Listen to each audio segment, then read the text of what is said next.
You've been asking us for ages to share with you how we move between countries and what happens at border control. We've just checked out of a tiny little island in the Java Sea, so we're going to show you the whole day exactly what we had to go through.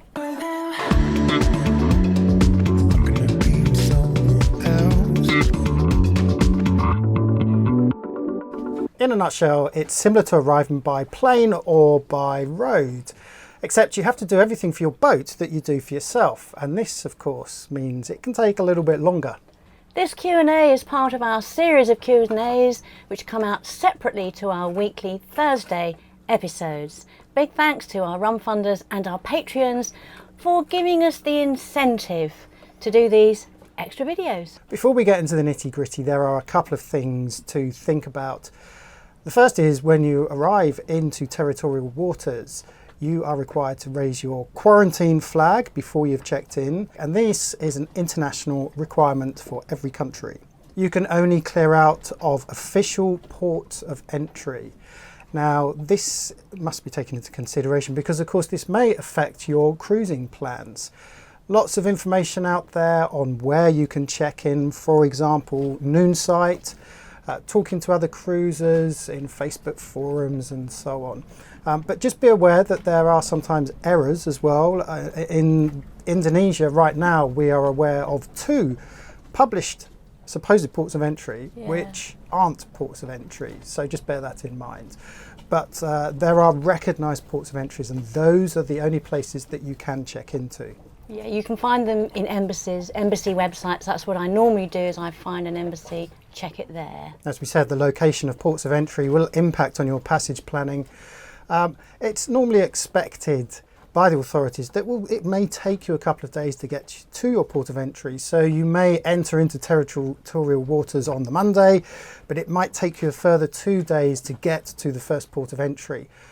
On the whole, don't worry about this because it's expected, and the authorities will allow you some degree of flexibility. And one more thing, some countries do require you to let them know beforehand.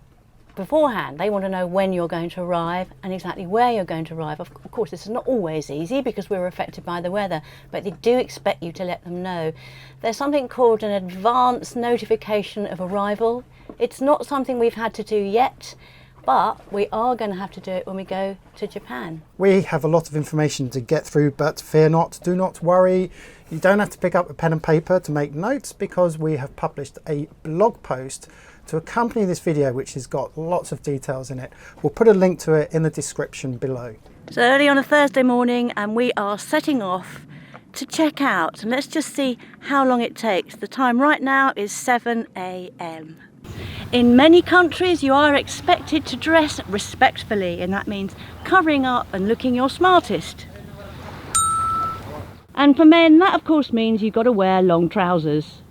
Bloody hate wearing long trousers. I had to buy these locally. They don't fit. They're designed for Indonesian people, look.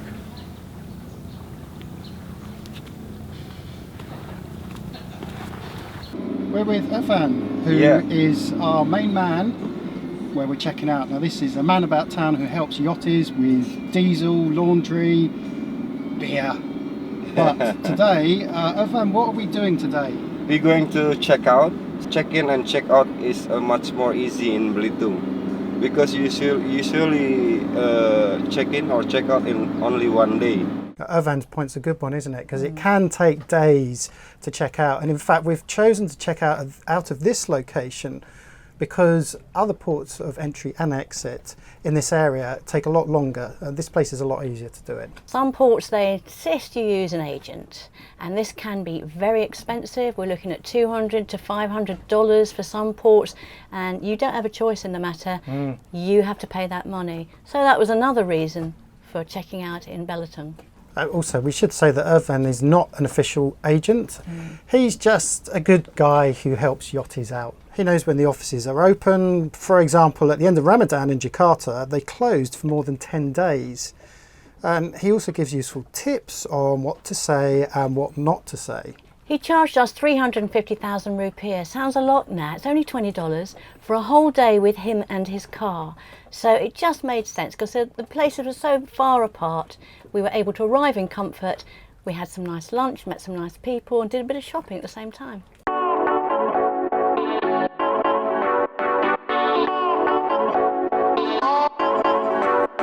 Okay, just pulled up at immigration. First stop, immigration. Have you got the passports? Yes. Have you brought everything? Yes. You sure? Yes, I've got everything. Immigration is really interested in you and the crew, not your boat. They want to check your passport, make sure your visa is correct, and they're the ones who will fine you if you overstay. They'll want a crew list, and it's useful to have this prepared in advance. Print out a heap of them to keep on the boat. It's where your boat stamp first comes into play. Top tip for checking out in all of the offices, always say you want to leave on the day of checkout.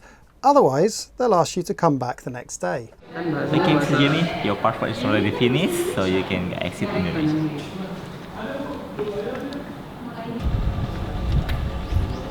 So that's it. 10 to 9 and we've cleared immigration. For immigration today, I just finished one cigarette and everything done. Where do we go now? We're going to custom. So we're here, we're at the customs office. It took about 15 minutes and wish us luck. This is potentially the longest one.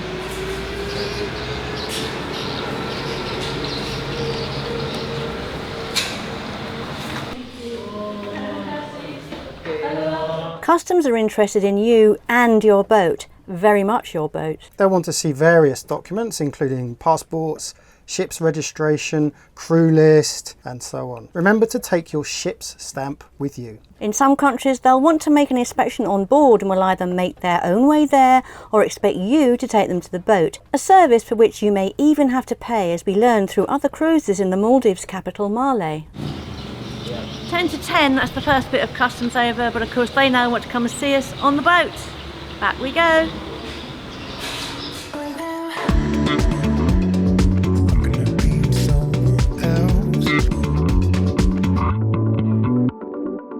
Right, kind of annoying that we have to have these guys on board to check out. Checking in I can understand, but checking out I don't really understand. Anyway, we are back at the anchorage and we're going to take these guys on the boat so they can have a quick inspection. Fortunately, it's a very calm day today. Yesterday it was horrendous. Think of customs as police. They have a legal right to inspect anything and everything on your boat. They're looking for anything illegal being brought into their country, like narcotics, animals, plants, food, etc, etc. Remember to check beforehand, as each place is different. They want to know if you've got any weapons or ammo. In some cases, they'll hold these until you leave the country, or even confiscate them. So check before arriving. Alcohol is another thing that they're always interested in. Some countries will seal your liquor locker for the duration of your stay. The main reason for this is so that you do not sell it to local inhabitants. They'll look in your medicine locker as well, and they'll be asking if you have prescriptions or carry any particular drugs. Means you have medicine? Your medicine? Medicine? Medicine. These Yes, not much. You have painkiller? painkillers, yes. So they're asking if we have any medicine, if we take any painkillers. You're going to show them, Millie? Liz does take some thyroxine. So she's going to show them that. Of course, we do carry antibiotics and painkillers, but just your standard paracetamol. So.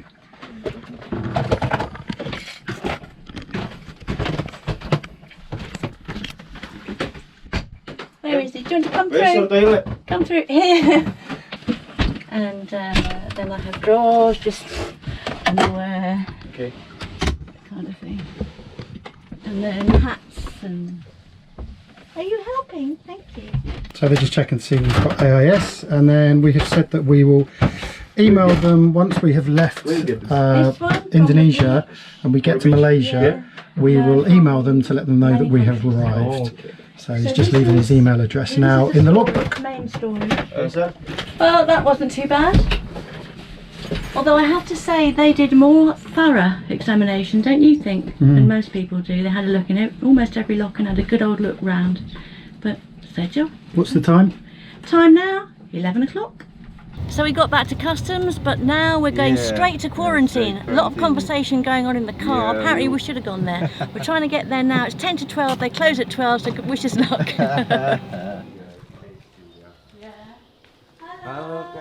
Hi. Hi.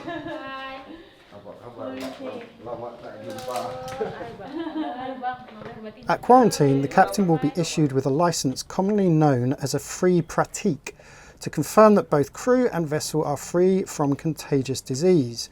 When you leave the country, you must produce that entry certificate and receive a new one to take with you to your next destination. Once again, have passport, crew list and all your other documents ready to hand. In some instances, the quarantine officers will want to inspect your boat. Sadly for Jamie, in this particular instance, they didn't want to come to the boat. They just wanted him to sing. The young ladies here are asking me if I know One Direction, which of course I do, Westlife, which of course I do, but they don't know Take That. I love your accent. So she wants me to sing a Take That song.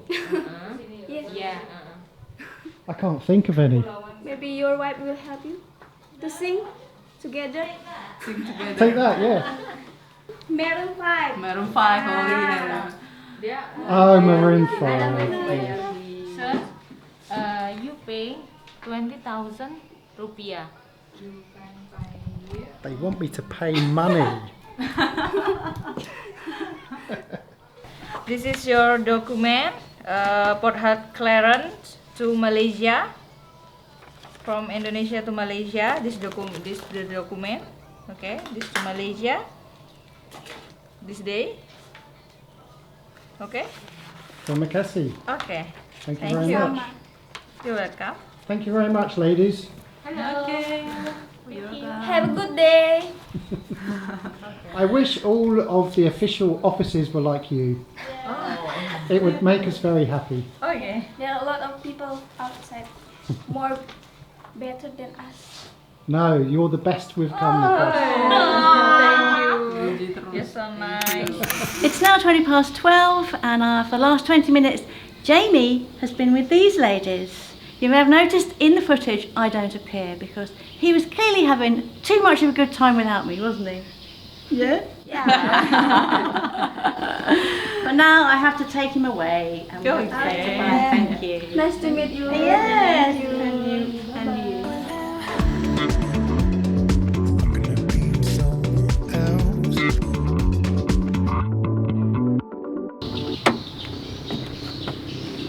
And we're now back at customs. Let's hope that this is the end of this bit. 2.5 down, 1.5 to go.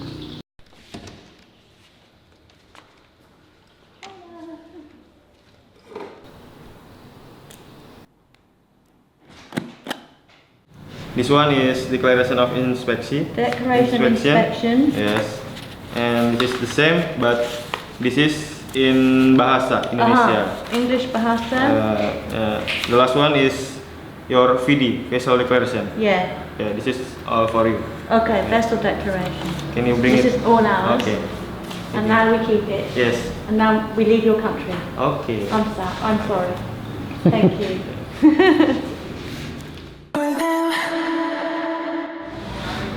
That was lunch and delicious it was too. Time is now 20 past 1. Harbormaster opens at 1:30. Harbormaster next. The Harbormaster is concerned with your boat, but again he will want to look at all kinds of documents, depends who it is and where it is, but make sure you've got all your documents there. Yeah, they want to look at your boat registration document. This is really important. This is just to prove which country your boat is registered in and of course who owns the boat. Now your boat registration will have lots of different details on it. One of the things we've recently run into is when we produced our SSR, our Small Ships Registry Certificate, to a particular office, they got a bit funny with us because it doesn't stipulate the tonnage, the length and the breadth of the boat. And I thought this was a bit odd because this particular officer must have seen 1,000 SSR certificates in his time, but it just that particular day he was just a bit funny about it. Additionally, they might want to confirm you have AIS. In Phuket, they wanted to see that it was turned on as well and look for it on their computer screens. Not all, but some are demanding that you have boat insurance and are able to provide a certificate for them to see. A minimum requirement is third-party liability, but it's becoming increasingly important to have personal liability too. And this is the office that issues your very valuable port clearance document. You need this in order to get into the next country, so please don't lose it because they have been known to refuse entry. So we did the right thing. We turned up at 1:30, presented all our documents to what we thought was the Harbormaster. It turns out he's not. He's the junior. He's the rubber stamper. So he's going to take all the documents, do everything that needs to be done, and now we have to wait for the Harbormaster to come back and put his official signature on it. It's going to take about an hour, so we're going to use this hour to do some shopping.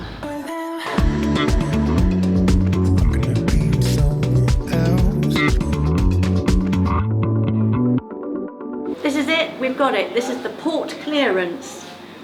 Port clearance, this is what you need in order to check out of a country, and more importantly, to check into the next country, because if you don't have it, they may turn you away. But we've got it, and it's 2:45. There is no denying that the whole process can be a little bit stressful and intimidating, but the main thing is to make sure you've got every single document to hand, and perhaps more importantly, have copies of every single document to hand. And it's worth choosing just one of you to do the talking. We learnt this through experience. If you're both chatting and answering questions at the same time, it can get confusing and irritating for the officials. One of the problems is that she always talks over the top of me. of me. It's not true, I don't. As I'm sure you all know. Yes, so with us, we allow Jamie to do all the talking. It's difficult for me. It's the only time I get to talk uninterrupted. Yeah. And before you ask, here's a very quick word on travelling with pets. It will depend on what pet you've got and what country you're going into. So going back to what we said before, do your research. You can get a thing called a pet passport for dogs and cats. We don't have one for Millie. Have a look online. You'll probably find out all about it there. Yeah, and having a pet on board, of course, determines where we can and we can't go. Some countries we just have to avoid because it's too risky going in with her. So if you are thinking of having a pet on board, you've got to take this into consideration. Do your research before you enter each country. And dress smartly, even if it's not a requirement. They do appreciate it. And be courteous. A smile will take you a long way. Don't lose your cool and try to be patient. As you can see from our experience today, it can actually be a lot of fun. We're going to be offline for the next couple of weeks, so you may find that we're not posting any videos, but who knows? Things are always changing when you're a cruiser. Yes, we're actually crossing borders, so even when we get to the new country, we probably won't have a SIM card, blah, blah, blah, blah. But in the meantime, please do like and subscribe, give it a thumbs up, all the usual stuff. Don't forget, this is a special Q&A that's part of a playlist. Head over to our playlist section where you'll find lots more videos like this. In the meantime, peace and fair winds. You've been asking us for ages how we wipe our bums.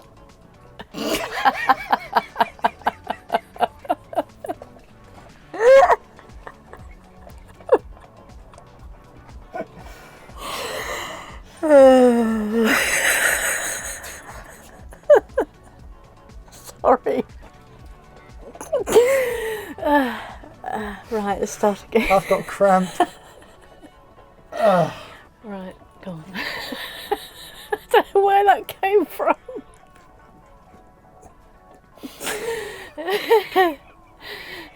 Right.